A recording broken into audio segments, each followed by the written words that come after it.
Is a 10-4 record in store for the San Francisco 49ers? We play the Titans.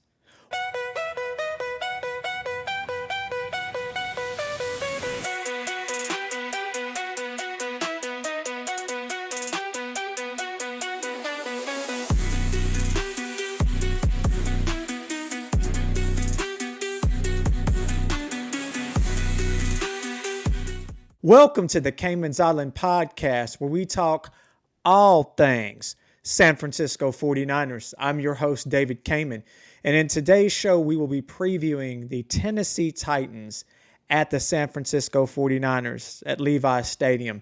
This is going to be a 4:25 Eastern start. So let's get into this. Let's unpack this thing. I really do feel like the 49ers are going to win this game rather easy. Going to kind of coast through this one. The San Francisco 49ers have a bunch to play for, whereas the Tennessee Titans, frankly, do not have much at all to play for. Last week, the Tennessee Titans doubled their record. They are now sitting at 2-11 for the entire season. This is a team that made Shedeur Sanders look like primetime Dion out there, passing the ball around. He had 364 total yards passing, 3 touchdowns, just a breakout performance, you could say, against a team that, let's face it, is far inferior to the 49ers in all 3 phases. Right now, the 49ers rank 12th overall in offense. That's going to be 6th in passing. The Titans rank dead last in total offense for scoring and passing. And I really believe that there's going to be what I'd like to call cookers in this game. I think 3 players in particular are absolutely going to shine and show out on the field at Levi Stadium this Sunday. Christian McCaffrey, I saw where recently he popped up on the injury report being questionable with an illness.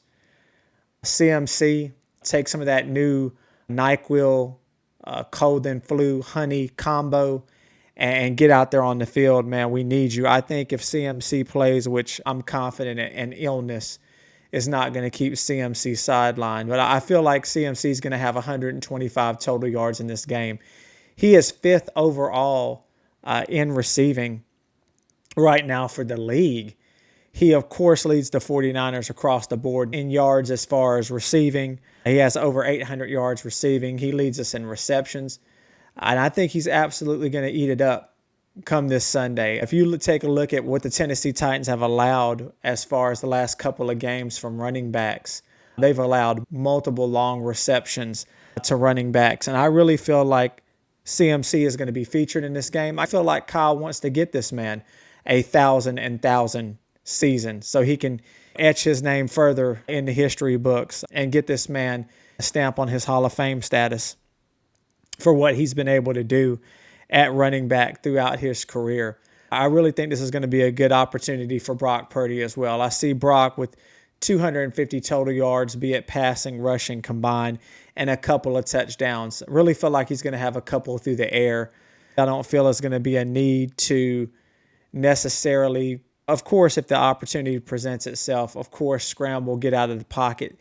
Brock is really effective when he can get outside the pocket, stretch the field, and look downfield to make plays. So if it's there, by all means, Brock Purdy, roll out, do your thing for sure. But yeah, this is a team where you don't have to at all, you shouldn't have to at all worry about playing Superman ball in order to pull out this win.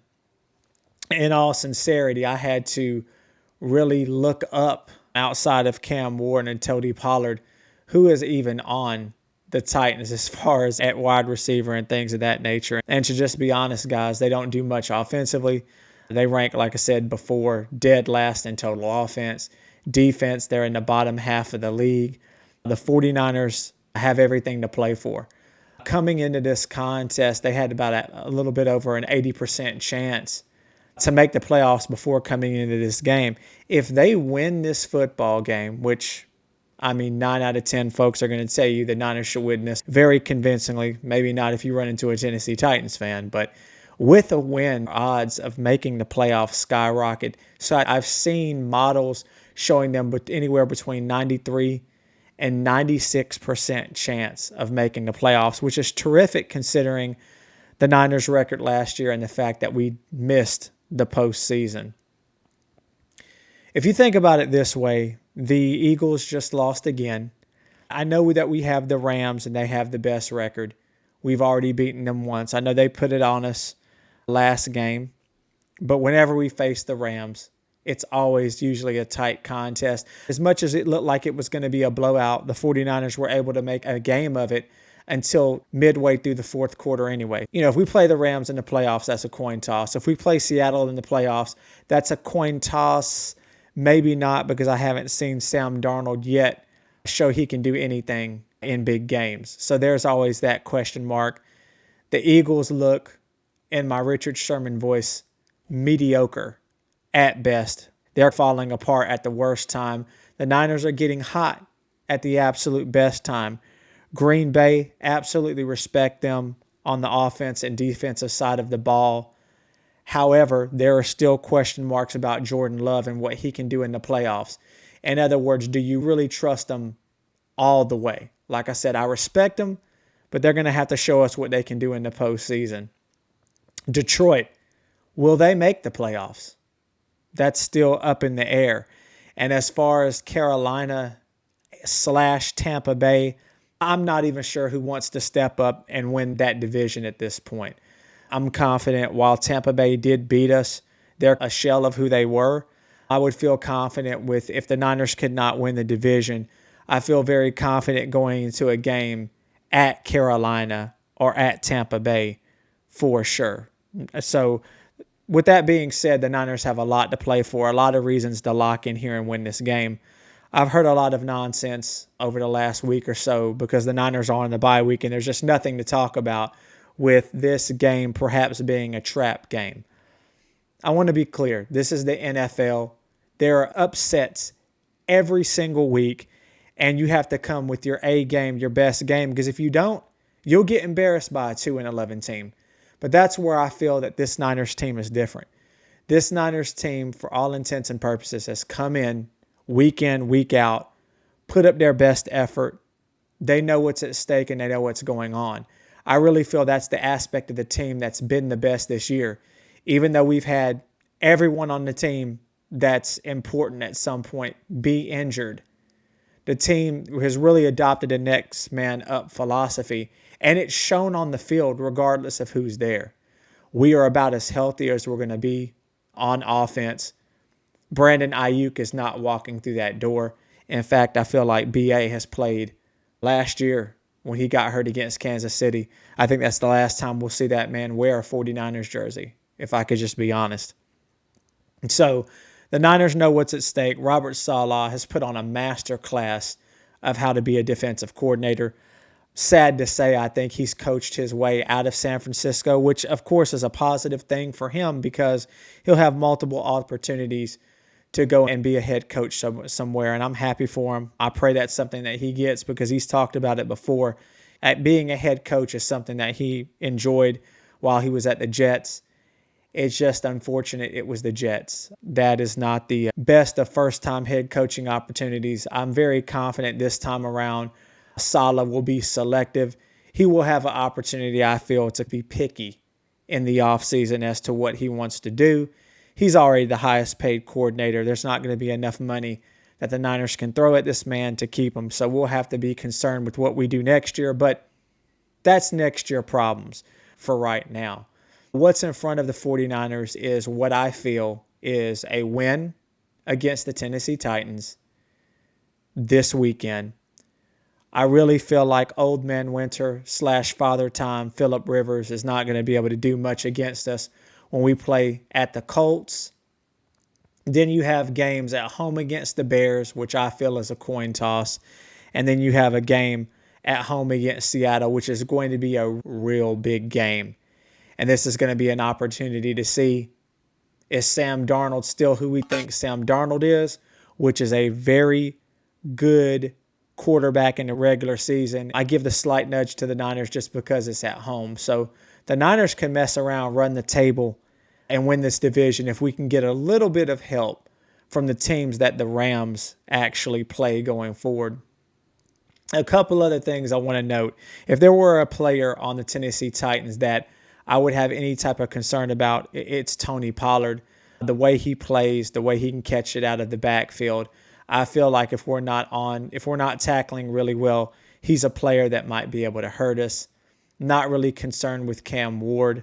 He can make all the throws on the field. I just feel like our secondary is the strong suit of our defense, and I just don't see those guys on Tennessee being able to really light it up on us in the secondary. Plus the way Robert Saleh has just been coaching as of late, even if it were for whatever reason a close game or for whatever reason our offense is not clicking, I feel like Robert Saleh, like he has all season long, is going to call up the necessary plays at the necessary times to help the 49ers pull out a win. I definitely feel as though George Kittle is going to play a vital role in this contest. If you look at what Fannin Jr. was able to do last week at tight end for the Browns, over 100 yards and a touchdown against the Titans. George Kittle, man, over his last 5-6 games has produced over 65 yards receiving. I think for sure that he's going to have a touchdown in this game with Brock Purdy targeting him a lot, targeting CMC in the pass game a lot as well. I would really love, if there were anything I would enjoy to see differently than what we've seen out of the last few weeks from the Niners, and it's been good things, guys. It's been positive things on the offensive side of the football. I'd really like to see Jordan Watkins get an opportunity to come out here and contribute to the team. I'd really like to see Brian Robinson get some more carries as a running back out of the backfield. And please, somebody, tell me where Ricky Pearsall is at. Ricky looks to be moving out there just fine. He looks physically back. He really looks mentally back. I'm not certain what's going on. Kyle, if you could please scheme this man up some plays early and often. If the 49ers are going to make a serious run in the playoffs, we are going to have Ricky Pearsall fully back like he was performing in the first month of the season before he got hurt. Slick Rick, we need you, man. Lock in. Let's focus. The 49ers, I feel, can beat any team right now that they would face in the playoffs. There's no team in the NFC that send chills down my spine. I think the 49ers can beat any team in the NFC if the playoffs started today. And I feel like the 49ers could possibly lose to any team that they could face in the NFC, maybe outside of the Panthers and the Bucs. I feel really confident if we were to play either one of those teams on the road, if our seeding ended up falling to playing those guys. If I'm not mistaken right now, if the 49ers were in the playoffs, we play the Eagles right now. And I don't know what's going on with that. Jalen Hurts, all those turnovers, their offense is in shambles. There's a bunch of chatter about that team, what's going on behind closed doors, et cetera, et cetera. So I don't fear the Eagles at all. I know we have a history of, most folks feel like Brock has a history of playing not so well in inclement weather, and there's a track record. I know he did well against Cleveland, but there has been a track record of him not having his A game, I guess you could say, in instances where he's played in inclement weather. So if it were a situation where we had to travel in the snow, that would be a question mark and such. But all in all, focusing on this week, I definitely feel as though the 49ers are going to win this game easily. I have them pulling out a victory 27-13 in this one. I know I'm going to get beat up about the points. The 49ers have scored more than 26 points over their last several contests, and I believe that theme is going to keep going in this one. Not to mention our stellar, top-class special teams play gets Eddie De Niro Pinero back. Big money Eddie is coming back to kick field goals for the San Francisco 49ers. That's only going to help the unit. What is Sky Moore going to do in this game? Is it going to be a long kick return? Is it going to be a long punt return? Is he finally going to hit pay dirt and take one of those long ones to the house in this contest? I feel like he could. The Titans really have nothing to play for other than making sure that they don't mess around and win another game, because I'm very confident that they want to secure and lock in the number one overall pick in the draft so they can have options as to how they can help improve their football team. As always, guys, I really appreciate everyone that tuned in today and listened and watched the podcast. Let me know in the comments, is there anything that you would say about this game? Do you think it's going to be a closer contest than what I believe? Most estimations have the Niners winning this game relatively easily and handling business. Again, if you like the show today, if you like what you saw, please remember to like and subscribe. It definitely helps out the channel. And as always, guys, take care, be blessed, go Niners.